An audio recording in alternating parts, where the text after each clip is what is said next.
Sony's World Photography Awards have incorporated a smartphone picture category in this year's competition. All the more reason to brush up on your photographic skills. Juliet has some tips.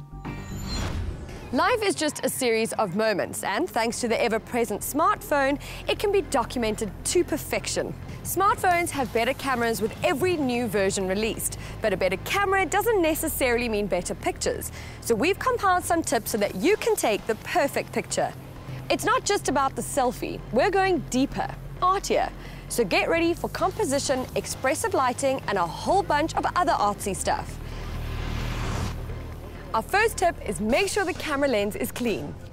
When grime and fingerprint smudges cover your lens, the results can be hazy, dark images that can't be restored with filters or editing.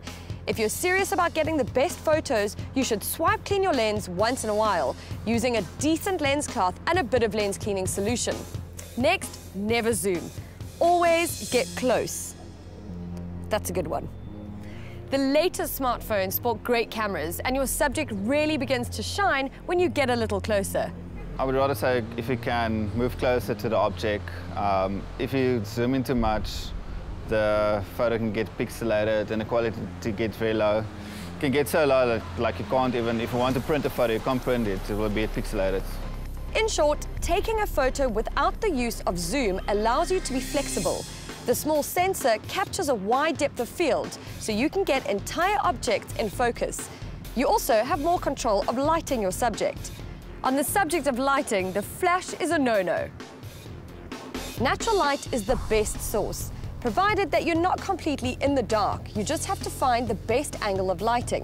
The flash on a phone is usually too close to the camera, so your subject winds up looking harsh. Move the object to a shadow where the soft light is, and then take a photo there. Otherwise, like under a tree or in the sun, there's like a lot of sunspots, which isn't nice on the photos. If I wanted to get the environmental shot, I would go landscape. If I'm going to go photograph an object, say I'm going to photograph my friend standing in the street, I would like move him to a place where the light is soft. I would take a portrait, just like to make it more, the focus point better. Photography is about creativity, so don't be afraid to explore different techniques available to you. We're probably going to get a lot of flack from Instagram enthusiasts because our next advice is edit, don't filter. Everyone wants their photos to be unique, so painting them with the same filters that thousands of other people are using isn't going to make yours stand out. Your camera app should have edits pre-installed into your phone that allow you to make reasonable adjustments, contrast, sharpness, and color temperature. There are a variety of apps in store with incredible features to enhance your photos.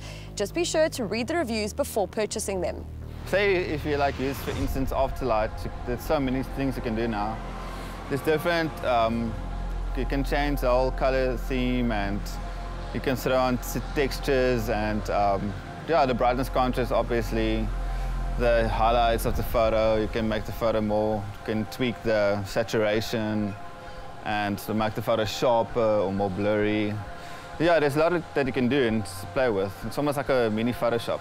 Smartphone photography is all the rage, so much so that Sony has launched the Sony World Photography Awards with a category geared towards mobile phones. If you think your photo has got what it takes to make the 2015 Best Mobile Photo category, then apply at www.worldphoto.org.